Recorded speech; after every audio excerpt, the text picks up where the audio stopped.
People say you have to have a lot of passion for what you're doing, and it's totally true.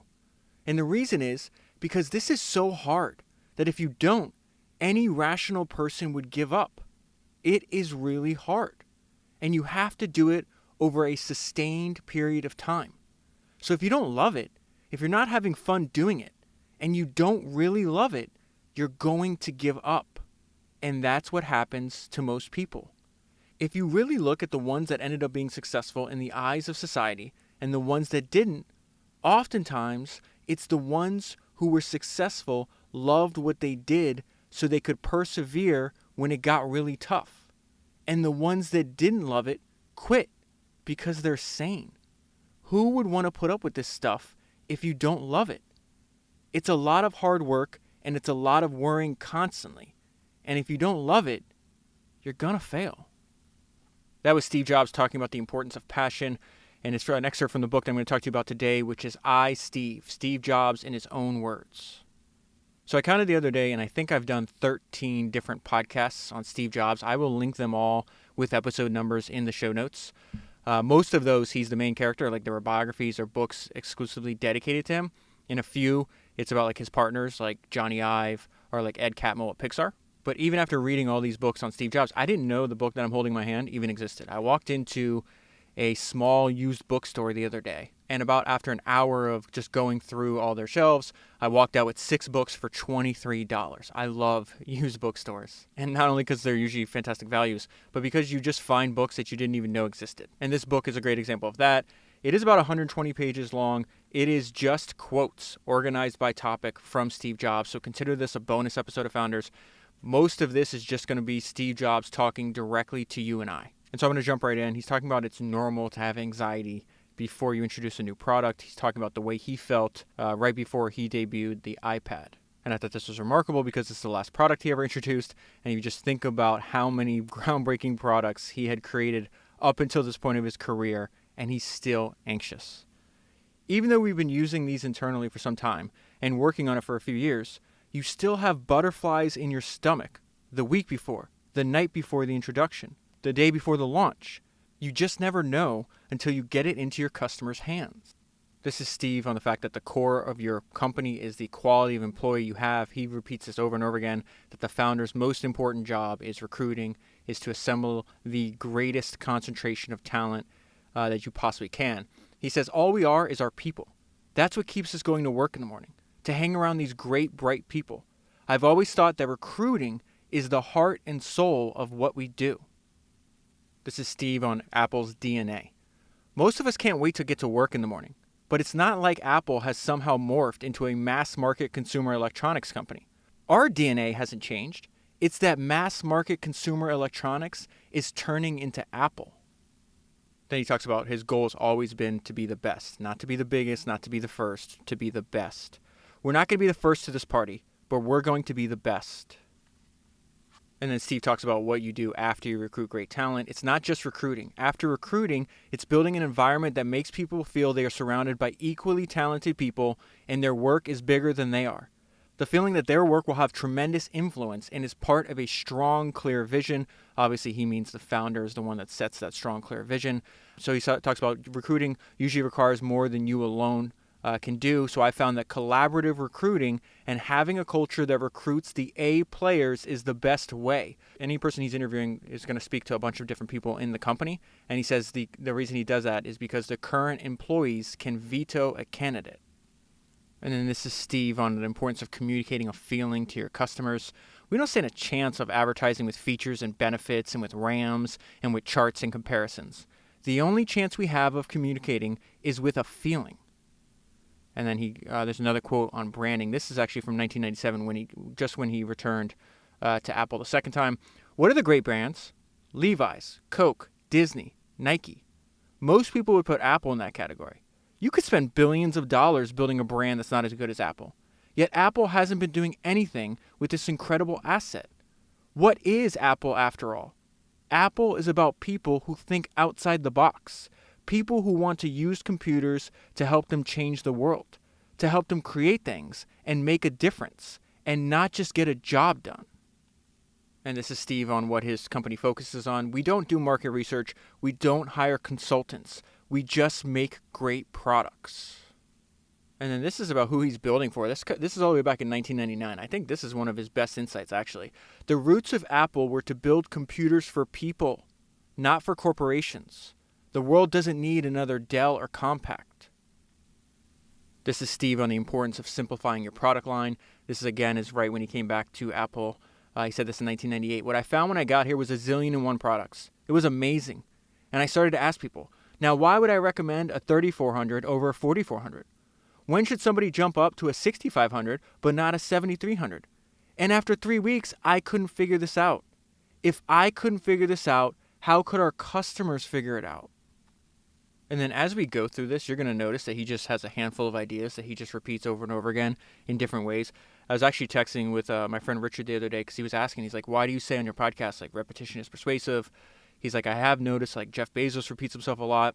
And this is what I sent him. I was like, nearly all the founders that I've read about have a handful of ideas and principles that are important to them, and they just repeat and pound away at them forever. And the fact that this tiny little book that you could probably read in 2 hours, it's just a great illustration of that, because you can read it in such a condensed amount of time and you see him decade after decade just repeating ideas that are important to him. He'll place the ideas in different contexts. He'll apply it to different parts of the company. But there is just a small handful of ideas and principles that were extremely important to him. And instead of getting fancy, I think he just really focused on mastering the fundamentals of those core principles. This is one of them. He's talking about consumer product design, but really he's talking about his love of simplicity. Look at the design of a lot of consumer products. They're really complicated surfaces.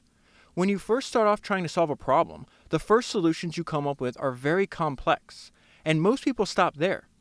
But if you keep going and live with the problem and peel more layers off of the onion, you can oftentimes arrive at some very elegant and simple solutions.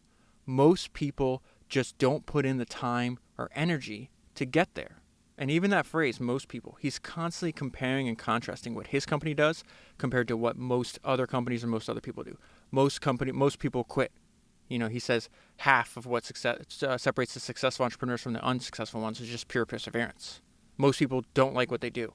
He says he has a passion, a deep desire for what he's doing. Most people, most companies don't put in the time and effort to actually solve the complexity and not just ignore it. He's saying he does. Most people don't focus enough on recruiting and having extremely high standards of excellence. He does. You'll hear this over and over again. And then there's just one quick sentence here that I sat here and thought about this for quite a while, because, you know, he's talking about, hey, it doesn't matter if I'm making an iPhone, I'm making an iPad, I'm making a computer, whatever it is. He's like, at the fundamental level, what are they? And he says, we make tools. That tool may manifest itself in different physical forms, but at its core, it's a tool. And that really resonated with me, because that's how I think of founders. I think of it as a tool for working professionals. And what that tool does is it gets ideas from the history of entrepreneurship into your brain so then you can use them in your work. It just so happens that a podcast is a great way to achieve that goal. But I really do appreciate what he said. He's like, this is the focus.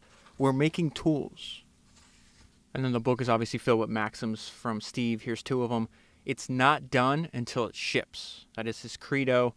And then another one of his, something he repeats over and over again, is the journey is the reward. And that quote is from 1983. But again, that's something he says even as he knew he was dying. He talks about the journey is the reward.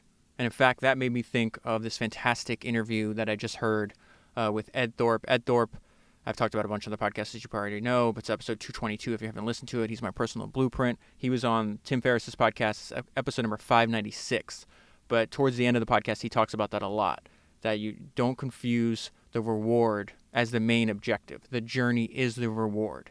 But listening to that podcast and hearing Ed Thorpe at 89 just reaffirmed the fact that I really do think he's the blueprint.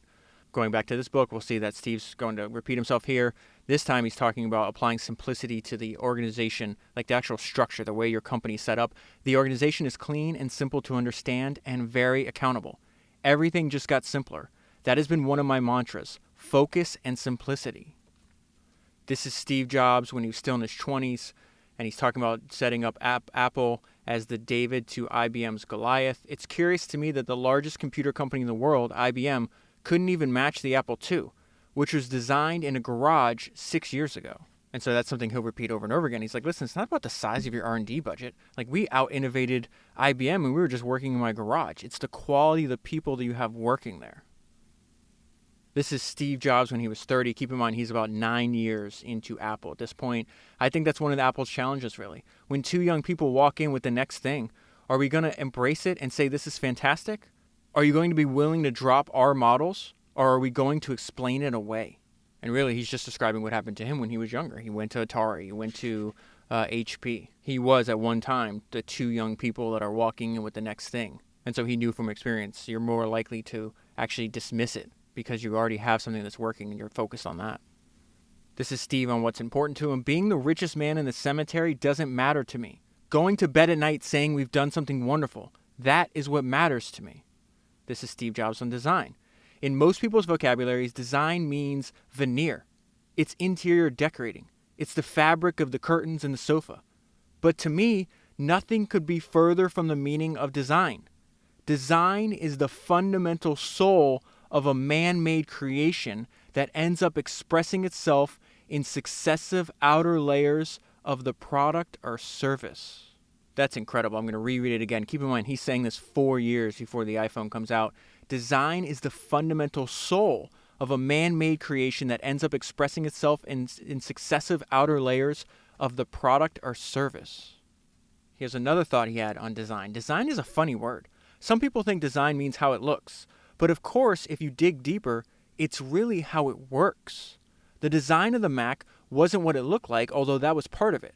Primarily, it was how it worked. To design something really well, you have to get it.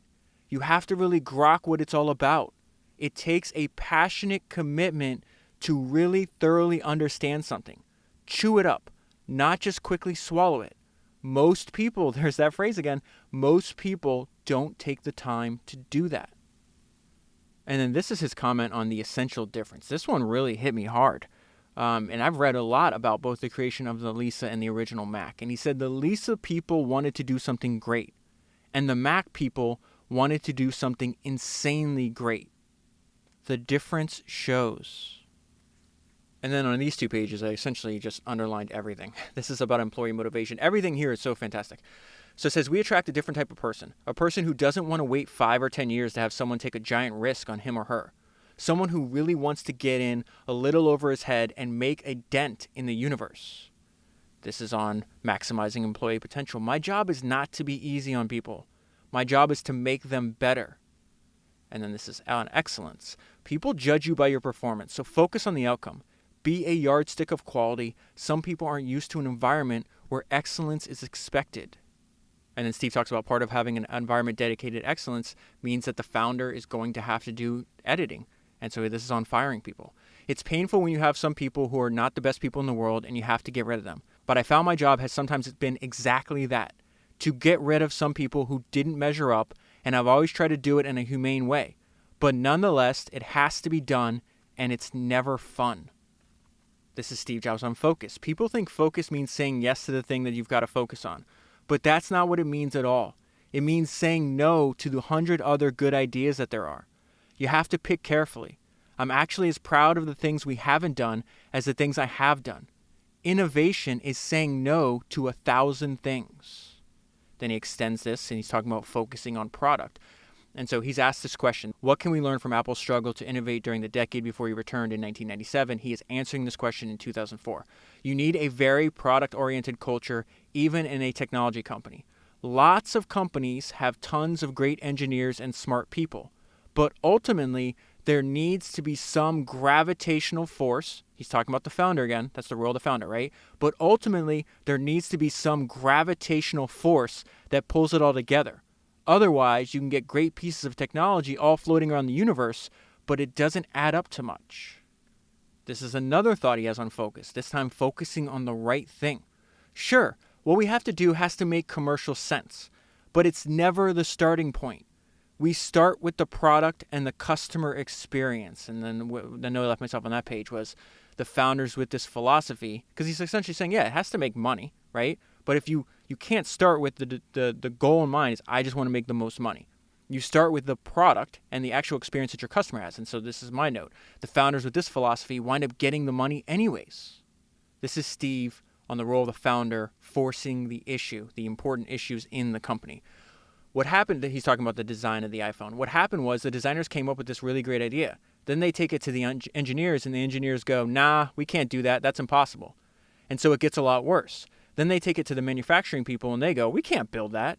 And it gets a lot worse. Sure enough, when we took it to the engineers, they said, oh, and they came up with 38 reasons, meaning why I can't do it. And I said, no, we're doing this. And they said, well, why? And I said, because I'm the CEO and I think it can be done. And so they kind of begrudgingly did it. But then it was a big hit. This is Steve Jobs and the importance of forward thinking.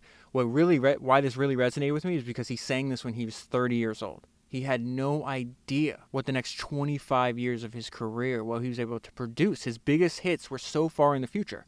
If you want to live your life in a creative way, you have to not look back too much. You have to be willing to take whatever you've done and whoever you were and throw them away. And that's why I think my favorite Steve Jobs biography is Becoming Steve Jobs, The Evolution of a Reckless Upstart into a Visionary Leader. It was episode number 19, because that's what the book is focused on. It's his transformation. The person he was at 30 is vastly different than who he's going to become when he's 45, 55, when he's the person that is capable, that has the skills and has built the organization to create some of the greatest products that humans have ever seen. And evolution is a fantastic description of that process, of the process of Steve becoming Steve Jobs. This is Steve on goals. When we first started Apple, we really built the first computer because we wanted one. We designed this crazy new computer with color and a whole bunch of other things called the Apple II, which you've probably heard of. We had a passion to do this one simple thing, which was to get a bunch of computers to our friends so they could have as much fun with them as we were. And that's really important, because he's saying, I wasn't trying to build the biggest company. I wasn't trying to build a $1 trillion company. I wasn't doing any of that. Those things happened later as a byproduct of what I was actually focused on, which is just building the best computer that I wanted to use. And then he has a quote about testing people and putting them under pressure to test them. This comes from the book In the Company of Giants. I read this book for Founders 208, if you haven't listened to that episode yet. Many times in an interview, I will purposely upset someone. I'll criticize their prior work. I'll do my homework, find out what they worked on, and say, God, that really turned out to be a bozo product. Why did you work on that? I want to see what people are like under pressure. I want to see if they just fold, or if they have firm conviction, belief, and pride in what they did. And then here's Steve on the importance of studying great ideas. Really, this is just a giant ad for Founders Podcast, if you really think about it. It comes down to trying to expose yourself to the best things that humans have done, and then try to bring those things into what you're doing. Picasso had a saying, good artists copy, great artists steal. And we've always been shameless about stealing great ideas. And then he goes back to, what are you focused on? What is your North Star? For him, it's very clear. I want to build great products. And in order to build great products, I have to build a great company that has the capability of building great products. My philosophy has always been very simple. My philosophy is that everything starts with a great product. I obviously believed in listening to customers, but customers can't tell you about the next breakthrough that's going to happen, that's going to change the whole industry. So you have to listen very carefully, but then you have to go out and sort of stow away. You have to go hide away with people that really understand the technology, but also really care about the customers, and dream up this next breakthrough. And that is my perspective, that everything starts with a great product. Then he talks about the importance of hard work. Keep in mind, when he's writing this, or when he's saying this, this is right when he came back to Apple. This is in 1998. He is already a billionaire. He did not have to do this. Pixar made him a billionaire. And so he says, I've never been so tired in my life. I come home at about 10 o'clock at night and flop straight into bed. Then I haul myself out of bed at 6 in the morning and take a shower and go to work. My wife deserves all the credit for keeping me at it. She supported me and kept the family together with a husband in absence. And then here's an example of something I love about Steve. He's a very clear communicator. I've told you this before, over and over again. I think he might be the person that communicates the clearest out of anybody that I've ever read or studied. But he also has this like biting wit, very similar to Charlie Munger, but he makes you laugh. And so he's talking about the fact that when he first came back to Apple, he said that he was just the interim CEO, the CEO, right? And this was hilarious because he's referencing how bad a job that the previous CEO, Gil Amelio, did. Some people worried about the word interim, but they weren't worried about the last CEO, and he wasn't interim. And then this is a quote that he was addressing when he was addressing Apple employees. This is the very early days of Apple. We have a major opportunity to influence where Apple is going. The work that the 50 people here are doing is going to send a giant ripple through the universe. I am really impressed with the quality of our ripple. I know I might be a little hard to get on with, but this is the most fun I've had in my life. I'm having a blast. This is on innovation. This is right after the great financial crisis in 2008, 2009. So he's saying a lot of companies have chosen to downsize, and maybe that was the right thing for them. We chose a different path. This is the most important part of this paragraph. Our belief was that if we kept putting great products in front of customers, they would continue to open their wallets. And then this is probably Steve's most famous quote on innovation. Innovation distinguishes between a leader and a follower. And then Steve's going to say something here about insight that made me think of what a quote that Claude Shannon said one time. So Steve says, I think the artistry is in having an insight into what one sees around them. Generally, putting things together in a way no one else has before and finding a way to express that to other people who don't have that insight. So all the way back on Founders number 95, I read the fantastic biography of Claude Shannon. And I think Shannon said something that speaks to Steve's obsession with only working with the highest quality people. And Shannon said, a very small percentage of the population produces the greatest proportion of the important ideas. There are some people, if you shoot one idea into their brain, you will get half an idea out. There are other people who are beyond this point, at which they produce 2 ideas for each idea sent in. And then back to the book, this is Steve Jobs on the importance of inspiration. The most important thing is a person who incites and feeds your curiosity. And then this is Steve on the importance of having an interdisciplinary approach to your work. This is the first time in the book that he's going to mention his hero, Edwin Land of Polaroid. And he says, I never believed that they're separate. Leonardo da Vinci was a great artist and a great scientist. Michelangelo knew a tremendous amount about how to cut stone at the quarry. I don't believe that the best people in any of these fields see themselves as one branch of a forked tree. I just don't see that. People bring these things together a lot. Dr. Land at Polaroid said, I want Polaroid to stand at the intersection of art and science, and I've never forgotten that. Edwin Land is extremely, extremely important person in the history of entrepreneurship to study. If you have not, go back and listen to the 4 episodes, 5 different books that I've read on him. It's episode number 40, number 132, 133, and 134. This is Steve on the fact that the experience trying to build the iPad first is actually what inspired the iPhone. I actually started on the tablet first. I had this idea of being able to get rid of the keyboard, to type on a multi-touch glass display. And I asked our folks, could we come up with a multi-touch display that I could actually type on?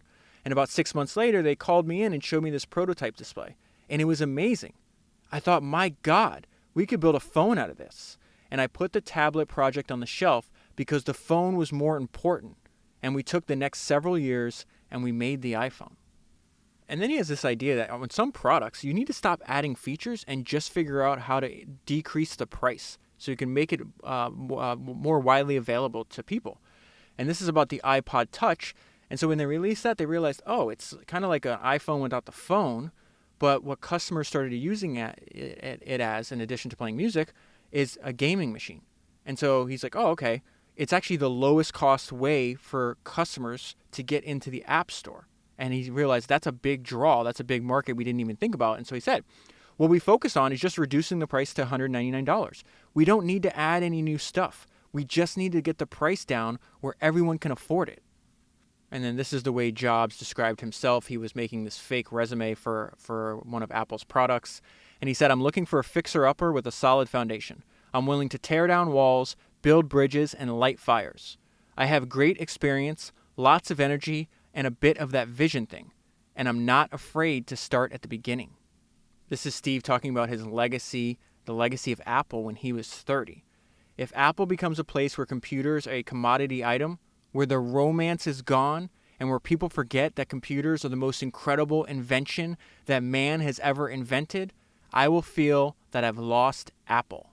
And this is Steve on why he wanted to build really simple products that do not need instruction manuals. In fact, this is a lesson he learned 30 years previously when he was working at Atari, where the only instructions to one of their games was insert quarter, avoid Klingons. And so this is what he says. It's insane. We all have busy lives. We have jobs. We have interests. And some of us have children. Everyone's lives are getting busier, not less busy. You just don't have time to learn this stuff. And everything's getting more complicated. We don't have a lot of time to learn how to use a washing machine or a phone. This is Steve on making sure that your company has a point of view. This is actually absolutely fantastic. Macintosh was basically this relatively small company in California taking on the Goliath, IBM, and saying, wait a minute, your way is wrong. This is not the way we want computers to go. This is not the legacy we want to leave. This is not what we want our kids to be learning. This is wrong, and we are going to show you the right way, and do it. And here it is. And it's so much better. And this is Steve on the importance of marketing. My dream is that every person in the world will have their own Apple computer. To do that, we've got to be a great marketing company. That particular quote was from 1987. He says that throughout his career in a bunch of different ways. The way I found it and read it and interpreted it in the book was that if you truly believe that the product that you're making or the service you're providing makes somebody else's life better, then you have a moral obligation to get good at marketing. Because the better you get at marketing, the more lives of other humans you will improve. More of Steve Jobs' biting wit. He talks about this, and it's fine that Microsoft makes a lot of money. Good for them. I'm glad they're successful. That's not my problem with them. He says the only problem with Microsoft is they have no taste. I have a problem with the fact that they just make really third-rate products. This is the quote I referenced earlier about that it's more important the quality of people you have as opposed to how much you're spending on R&D. Innovation has nothing to do with how many R&D dollars you have. When Apple came up with the Mac, IBM was spending at least 100 times more on research and development. It's not about money. It's about the people you have, how you're led, and how much you get it. So Steve said this all the way back in 1984, which is really fascinating because you figure how much Apple was still, a couple years old at this time, but they already had this like bureaucratic creep that just appears over and over again. It's just part of the nature of building a company. Sam Walton says, hey, you have to draw a line in the sand and keep pushing bureaucracy across that line and just know that that's something that's like a never-ending job. You're going to push it back. It'll slowly grow, and then you push it back. But I really liked what Steve said here. The people who are doing the work are the moving force behind the Macintosh. My job is to create a space for them, to clear out the rest of the organization and keep it at bay. This is the neatest group of people I've ever worked with. They're all exceptionally bright, but more importantly, they share a quality about the way they look at life, which is that the journey is the reward. Another thing that he repeats over and over again. You see that? They really want to see this product out in the world. Another one of his most famous quotes, and I think founders understand this at their core. It is better to be a pirate than to join the Navy. And so I'm going to read this quote. This is actually, they cut off part of the quote because I really learned this lesson when I was reading the biography of Jony Ive. And it says, this is Steve saying why he's not going to build a netbook. Netbooks aren't better than anything. They're just cheap laptops. And so that actually gave me like a mental model to use because there's more detail in the Jony Ive book. So in the mid-2000s, like I think from 2004, 2007, somewhere in there, netbooks were like 25, 30% of the laptop market. They became quite large. And so everybody is, even within Apple, they're like, hey, we should make one. And Steve Jobs adamantly refused for that reason. He's like, they're not better than anything. They're just cheap laptops. And so instead of dedicating resources to making a netbook and just following on and making like a cheaper version of a MacBook or whatever the case is, they directed resources at making the iPad. And so that gave me a model. I was like, wow. So everybody else was going in this direction because the market said, hey, look how many people are willing to buy a cheap laptop. And Steve's like, no, I'm not going to do that. I'm going to create an entire new category and just make something better than a cheap laptop. And so really the way I think about it is like, are you making a netbook or are you making an iPad? So this is Steve on new products. I just re-listened to episode number 98. I think it's 98. It's the longest biography I ever read. It's the almost 1,000 pages on Enzo Ferrari. But what I realized is they talk about their products the same way. Ferrari would describe his cars as like the way you talk about like your lover. And so listen to Steve here. I've said this before, but I thought it was worth repeating. It is in Apple's DNA that technology alone is not enough. That it's technology married with liberal arts, married with the humanities, that yields us the result that makes our hearts sing. And nowhere is that more true than in these post-PC devices. And a lot of folks in this tablet market are rushing in and they're looking at this as the next PC. The hardware and the software are done by different companies, and they're talking about speeds and feeds just like they did with the PC. In our experience, and every bone in our body says that is not the right approach to this. That these are post-PC devices and they need to be even easier to use than a PC. They need to be even more intuitive than a PC, and where the software and the hardware and the applications need to intertwine in an even more seamless way than they do on a PC. I just want to pause there because it just made me realize this as I'm reading it out loud to you. He's describing the advantage that his company and his company alone has and no one else does. And we think we're on the right track with this. We think we have the right organization to build these kind of products. And so I think we stand a pretty good chance of being pretty competitive in that market. This is Steve on the importance of not resting on your laurel. The way you and I usually discuss this is if you go to sleep on a win, you wake up with a loss. I think if you do something and it turns out pretty good, then go do something else wonderful. Don't dwell on it for too long. Just figure out what's next. And then here's Steve again describing what the only thing, what the capability that his company has that every single other company in the world lacks. Really, it's an echo of Edwin Land, his hero, his personal motto. He says, my motto is very personal. It might not work for other people. And it is this: don't do anything that someone else can do. And so Steve says, we're the only company that owns the whole widget, the hardware, the software, and the operating system. We can take full responsibility for the user experience. That's a fantastic way to think about it. We're the only ones that can take full responsibility for the user experience. We can do things the other guys can't do. This is another quote from Steve on passion. I already read at the very beginning of the podcast, the longer quote on passion. This one's shorter, but just as good. You've got to find what you love. And that is as true for your work as it is for your lovers. Your work is going to fill a large part of your life, and the only way to be truly satisfied is to do what you believe is great work. And the only way to do great work is to love what you do. Don't settle. I love that quote so much. I just noticed what I'm doing. I'm sitting here punching my heart with my hand as I read it. So I'm going to read it again in case I caused my voice to change from hitting my chest. You've got to find what you love, and that is as true for your work as it is for your lovers. Your work is going to fill a large part of your life, and the only way to be truly satisfied is to do what you believe is great work. And the only way to do great work is to love what you do. Don't settle. That kind of reminds me of the advice that Jeff Bezos gives. He's like, you can find a job, you can find a career, or you can find a calling. And he says the same thing. He's like, just keep hunting until you find a calling. This is Steve Jobs on perseverance. I already gave you the first half of the quote, but I'm going to finish the rest of what he says. He's saying this all the way back in 1995. I'm convinced that about half of what separates the successful entrepreneurs from the non-successful ones is pure perseverance. Unless you have a lot of passion about this, you're not going to survive. You're going to give up. So you've got to have an idea or a problem or a wrong that you want to right that you're passionate about. Otherwise, you're not going to have the perseverance to stick through with it. This book is in alphabetical order, so now we get to a couple of quotes on Pixar. It says, Pixar's got by far and away the best computer graphics talent in the entire world. And it now has the best animation and artistic talent in the whole world to do these kinds of films.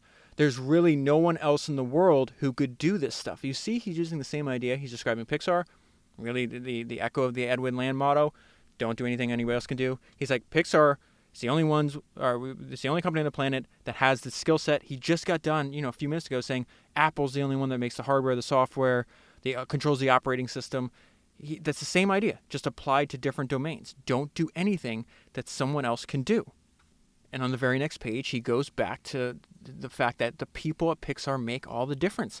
And really, you could think of what he's saying here, like in many times in business, if you just think about the own experiences that you have in your life, like bigness and greatness, you usually find them in conflict. Apple has some pretty amazing people, but the collection of people at Pixar is the highest concentration of remarkable people I have ever witnessed. Pixar is more multidisciplinary than Apple ever will be. But the key thing is that it's much smaller. This is what I mean about bigness and greatness are usually in conflict in when you're building companies, right? Pixar is much more multidisciplinary than Apple ever will be. But the key thing is that it's much smaller. Pixar's got 450 people. You could never have the collection of people that Pixar has now if it went to 2,000 people. This is absolutely fantastic. The heading here is priorities assessment, but really the way I think about it is what he keeps saying, like the journey is the reward, like think about how you're spending your time. And so I don't know if you know this, but he met his wife. Yeah, he's not his wife yet, what I'm about to read to you, but his wife, Laureen, he goes to give a talk at Stanford, if I remember correctly, winds up meeting her. He's like, who's this beautiful blonde woman? Gets her number, winds up walking out, like saying, hey, maybe I want to take a dinner sometime or whatever the case is, gets her number because he's got to leave. And he's leaving his talk and going to a meeting. And then he thinks, what am I doing? This is really stupid. So he says, I was in the parking lot with the key in my car, and I thought to myself, this is so good. So good. All right, let me start over. I was in the parking lot with the key in my car, and I thought to myself, if this is my last night on earth, would I rather spend it at a business meeting or with this woman? I ran across the parking lot, asked her if she'd have dinner with me. She said yes. We walked into town, and we've been together ever since. That is fantastic. I asked myself, if this is my last night on earth, would I rather go to this business meeting or would I rather go to dinner with her? Imagine if just the difference in like that one decision. Yeah, maybe he calls her next week and they're still together, whatever the case is. Maybe he forgets to because he's so busy with work, whatever the case is. It's just like, that is the perfect framework. If this was my last night on earth. This reminder of his own mortality comes up over and over again, way before he knew he had cancer. This is years before that. But he uses it as a way to try to figure out, like, to make the big decisions in life. And he uses it at work and personal life. It was just really wise. I mean, I know this really doesn't have anything to do with work, but, your spouse is probably the most important single decision you can make, right? And just that framework, just asking yourself, well, is this my last day? If this is my last night, do I want to do what I'm about to do? Absolutely fantastic. All right, let's go back to products. This is Steve Jobs talking to Apple right after he came back, right after they fired Gil Amelio, and Jobs has now assumed control of Apple, and he talks about what is the problem. And he says, it's the products. The products suck. There's no sex in them anymore. Goes back to this idea of the way Steve talked about his products, just like Enzo Ferrari, just like all these other people, it's not normal. And I think that's so interesting to me. He talks about it's in my soul, it's in my bones, it's my heart. You're an artist, you're a craftsman. He uses these words. Listen to what he's talking about. Now he's talking about the design of icons on a screen. Who talks like this? We made the buttons on the screen look so good that you want to lick them. And then he talks about the fact that designing up new experiences, new products, that's your job, not the customer's job. It's not about pop culture. It's not about fooling people. And it's not about convincing people that they want something that they really don't. We figure out what we want. I hit my chest again. We figure out what we want. And I think we're pretty good at having the right discipline to think through whether or not a lot of people are going to want it too. That's what we get paid to do. So you can't go out and ask people, what's the next big thing? There's a great quote by Henry Ford who said, if I'd asked my customers what they wanted, they would have told me a faster horse. Oh my goodness. This is amazing. Again, repetition is persuasive. 2 separate quotes. There's like 5 paragraphs on these 2 pages. I'm only going to pull out 1 sentence from each. There's 2 sentences, right? They're not next to each other. And it's the same idea. We're the only people left in the computer industry that can do that. That is in 1994. 10 years later, Apple is the only company in the world that has all of that under one roof. And I think the lesson there for you and I is figure out what your basics are. What are your fundamentals, and master those fundamentals. Let's go back to Steve describing the process of building a product. Again, it's like a love affair. This is all about the importance of quality. We just want to build the best thing we could build. When you're a carpenter making a beautiful chest of drawers, you're not going to use a piece of plywood on the back, even though it faces the wall, nobody will ever see it. You know it's there. So you're going to use a beautiful piece of wood on the back. For you to sleep well at night, that aesthetic, the quality, it has to be carried all the way through. Then he talks about his decision, which at the time everybody criticized. They're like, why is Apple putting their stores in these high-end malls? Why don't you just put them in like these big warehouses where everybody has to drive really far away, and that's where, everybody else sells electronics. Why are you trying to do things differently, Steve? I don't understand. And so he talks about, like, this is why I wanted Apple in high-end malls. The real estate was a lot more expensive, but people didn't have to gamble with 20 minutes of their time, meaning they'd have to drive out to these faraway places like every other, computer, like hardware store, whatever the case is. They only had to gamble with 20 footsteps of their time. They didn't have to gamble with 20 minutes of their time. They just had to give me 20 footsteps. This is the importance of always risking failure. He's saying this the year after he came back to Apple, and he's really describing, like, why is he doing this? I had a good life. My family's happy. They're seeing me all the time. Pixar's doing great. I'm now a billionaire. Why am I taking on this momentous task of turning around Apple? One of my role models is Bob Dylan. I learned the lyrics to all of his songs and watched him never stand still.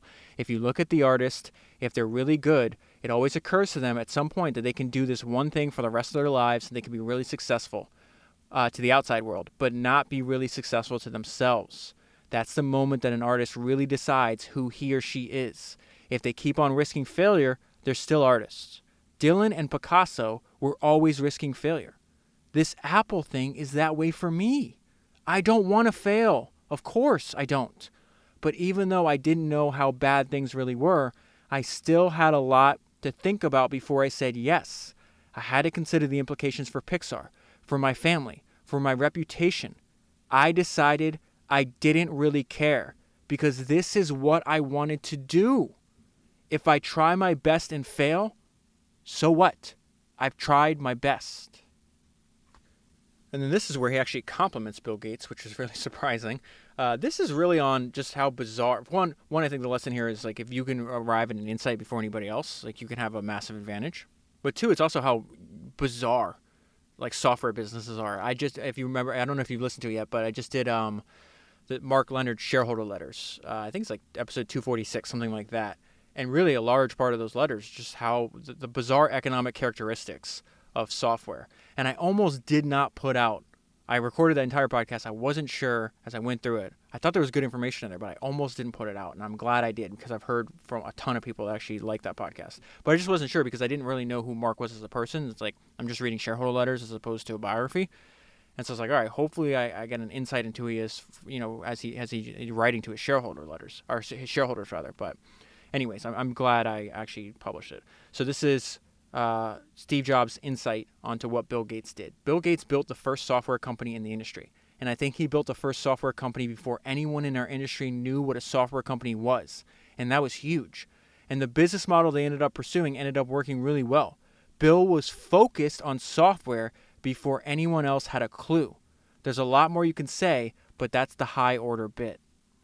And then he's going to talk about, really, I've told you this before, but if you listen, I think it's episode 102, Akio Morita, which is the founder of Sony, which is one of somebody Steve Jobs studied and really copied a lot of ideas from. Because if you could think about the iPod, what Steve made is kind of like the digital version of the Walkman, which is one of the maybe the most successful Sony product ever. It sold like 400 million units, or like just an insane amount of numbers, especially like the pre-digital age. But what was really interesting is, like, learn from your heroes, but keep in mind, like, you can compete with them, right? You can actually improve on what they did. And so that's what he's talking about. He learned their best ideas and then he corrected what he feels were their mistakes. What's really interesting is if you look at the reason that the iPod exists and that Apple's in that marketplace, it's because these really great Japanese consumer electronic companies who kind of owned the portable music market, invented it and owned it, couldn't do the appropriate software. So he's found a weakness. He's like, I can do that. They couldn't conceive of and implement the appropriate software because an iPod's really just software. This is the importance of story. He says, one of his famous quotes, Steve Jobs said, is like, storytellers are the most powerful people in the world. This is something he learned at Pixar too. We've pioneered the whole medium of computer animation. But John Lasseter once said, and this really stuck with me, no amount of technology will turn a bad story into a good story. That dedication to quality is really ingrained in the culture of Pixar. This is fascinating because this is after he gets kicked out of Apple. He's, I think, 31 when he says this. I feel like somebody just punched me in the stomach and knocked all my wind out. He's 30. I'm only 30 years old, and I want to have a chance to continue creating things. This is the punchline. This is why I'm including it. I know, not I think, I know I've got at least one more great computer in me. And as we know, the benefit of hindsight, he had way more than just one great computer left in him. I love this. Optimize for survival. To win, you must first survive, or as Charlie Munger says, the survivors know. And so this is what Steve Jobs said. Victory in our industry is spelled survival. The way we're going to survive is to innovate our way out of this. This is Steve talking about the Think Different ad campaign that they came up when he came back to Apple. He's talking about this in 1999. He says, we have a problem. And our problem was that people have forgotten what Apple stands for. And so we needed a way to communicate what the heck Apple's all about. And we thought, how do you tell somebody what you are, who you are, and what you care about? And the best way we could think of was, if you know who somebody's heroes are, that tells you a lot about them. So we thought, we're going to tell people who our heroes are. And that is what the Think Different campaign is about. It's about telling people who we admire. This is Steve on the importance of thinking through problems, and this is going to echo and sound very familiar with something that he's repeated previously, that most people stop a few steps way too short. Once you get into a problem, you see that it's complicated, and you come up with all these convoluted solutions. That's where most people that's where most people stop, and the solutions tend to work for a while. But the really great person will keep going, find the underlying problem, and come up with an elegant solution that works on every level. And then the next page, he's going to repeat something that he says over and over again. The importance of time. How are you actually spending time? That's all life is made up of. Your time is limited. Don't waste it living someone else's life. Don't be trapped by dogma, which is living with the results of other people's thinking. Don't let the noise of others' opinions drown out your own inner voice. Hitting my chest again. And most important, have the courage to follow your heart and intuition. They somehow already know what you truly want to become. Everything else is secondary. This is Steve Jobs on Trash Talking, which is hilarious. He's going to be talking to, he's telling the story, probably 20, 30 years after it happened. But he's going to be talking to Adam Osborne, who was another computer manufacturer and founder in the 80s. And he says, Adam Osborne was always dumping on Apple. He started joking about the Mac. And I was trying to keep my cool and be polite, but he kept asking, what's this Mac we're hearing about? Is it real? He started getting under my collar so much that I told him, Adam, it's so good that even after it puts your company out of business, you still want to go out and buy it for your kids. And then this is Steve reminding us, the most important thing is the customer experience. At Apple, we come at everything asking, how easy is this going to be for the user? How great is it going to be for the user? And it's like at Pixar. Everyone in Hollywood says that the key to good animated movies is story, story, story. But when it really gets down to it, when the story isn't working, they will not stop production and spend more money and get the story right. That's what I see about the software business. Everybody says, oh, the user is the most important thing, but no one else really does it. This is Steve on vision, but really it is another way that he's just reframing Edwin Land's idea over and over again. We're gambling on our vision, and we would rather do that than make Me Too products. Let some other companies do that. And then I love this quote because this came about 3 years before the introduction of the iPhone. I'm always keeping my eyes open for the next big opportunity. I don't know what that next big thing might be, but I have a few ideas. I recently discovered this fantastic author that writes these 200-page biographies. His name's Paul Johnson. I've read a few books on him. I would check out number 225, which is Winston Churchill, which I thought was fantastic. But I have a biography of his that I'm going to read on Socrates, and part of it is because this is what Steve Jobs said. I would trade all my technology for an afternoon with Socrates. This is on the conflict between working harder and growing older. I read something Bill Gates said, and he said, I worked really, really hard in my 20s. And I know what he means because I worked really, really hard in my 20s too. 7 days a week, lots of hours every day. But you can't do that forever. And then we'll close with Steve reminding us to always keep our minds open to the many possibilities. The heaviness of being successful was replaced by the lightness of being a beginner again. Less sure about everything. It freed me to enter one of the most creative periods of my life. In the beginner's mind, there are many possibilities, but in the experts, there are few. And that is where I'll leave it. I paid $2.25 for this book. It's crazy to me. I'll link it. It's probably more expensive on Amazon, but if you want to buy the book using that link, you'll be supporting the podcast at the same time. And the very best way to support the podcast is by giving a gift subscription to a friend, family member, or colleague. I will leave that link in the show notes as well, and it's always available at founderspodcast.com. That is 249 books down, 1,000 to go, and I'll talk to you again soon.